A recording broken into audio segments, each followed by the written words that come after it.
आज मैं आपको एक रोचक कहानी सुनाने वाला हूँ। इस कहानी का शीर्षक है सही उत्तराधिकारी का चुनाव। एक राजा की 4 पत्नियां थीं। चारों रानियों से एक एक पुत्र भी थे। राजा अब वृद्ध हो चुके थे। राजा अपने बड़े पुत्र को राज्य सिंहासन सौंपकर अब सन्यासी बनना चाहते थे। लेकिन जब राजा के दूसरे रानियों को ये पता चला कि राजा बड़ी रानी के लड़के को राज सिंहासन सौंप रहे हैं, तो तीनों रानियां राजा से लड़ाई करने लगी। या तो राज्य का बंटवारा होगा या हमारा बेटा राजा बनेगा। राजा बहुत नेक और ईमानदार थे। वे अपने जीते जी अपने राज्य का बंटवारा नहीं करना चाहते थे और ये भी नहीं चाहते थे कि उनके पुत्र आपस में लड़े। राजा बहुत परेशान हो गए। ये बात उन्होंने अपने मंत्री से कहा। राजा के मंत्री ने कहा कि अगर इस काम के लिए हम अपने राजगुरु से सलाह लें तो बेहतर होगा। अगले ही दिन जंगल से राजगुरु को बुलाया गया। राजगुरु के समक्ष राजा ने अपनी समस्या को रखा।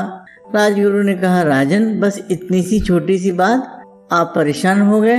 राजगुरु ने राजा के चारों लड़कों को अपने पास बुलाया और कहा, मैं तुम चारों को अपने साथ अपना आश्रम ले चलूंगा और जो भी तुम चारों में से मेरी परीक्षा उत्तीर्ण करेगा वही राजा सिंहासन पर उत्तराधिकारी होगा।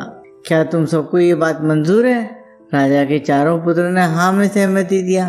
राजगुरु राजा के चारों पुत्रों को अपने साथ आश्रम लेकर आ गए। राजगुरु ने सबसे पहला चारों पुत्रों को आश्रम में जितने भी बच्चे रहते थे उनके झूठे बर्तन साफ करने को कहा। राजा के 3 पुत्रों ने बर्तन साफ करने से मना कर दिया और उन्होंने बोला, हम राजा के पुत्र हैं, हम ये नौकरों वाला काम नहीं करेंगे, आप हमें और कोई काम दे दीजिए। लेकिन राजा के सबसे छोटे पुत्र झूठे बर्तन साफ करने के लिए तैयार हो गए। वे रोजाना तीनों टाइम आश्रम के बर्तन साफ किया करते थे। राजा के दूसरे लड़के राजगुरु से दूसरा काम मांग करने लगे। 15 दिन बाद राजगुरु ने राजा को अपने आश्रम में बुलाया और बोला, राजन, निर्णय हो गया है कि राजा किसको बनाया जाएगा। राजा ने पूछा, किसको राजगुरु? तो राजगुरु ने जवाब दिया, आपके सबसे छोटे पुत्र को। राजा ने कहा, महाराज, लेकिन ये तो परंपरा के विरुद्ध होगा। राजा का सबसे बड़ा पुत्र ही राज्य सिंहासन का अधिकारी होता है। राजगुरु ने कहा, राजन, लेकिन जो सिंहासन के योग्य होगा उसे ही तो सिंहासन पर बिठाया जाएगा।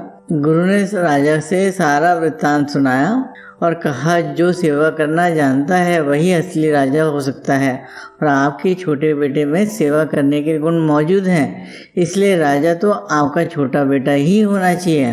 राजा ने राजगुरु की बातों को स्वीकार कर अपने छोटे बेटे को राजा बना दिया।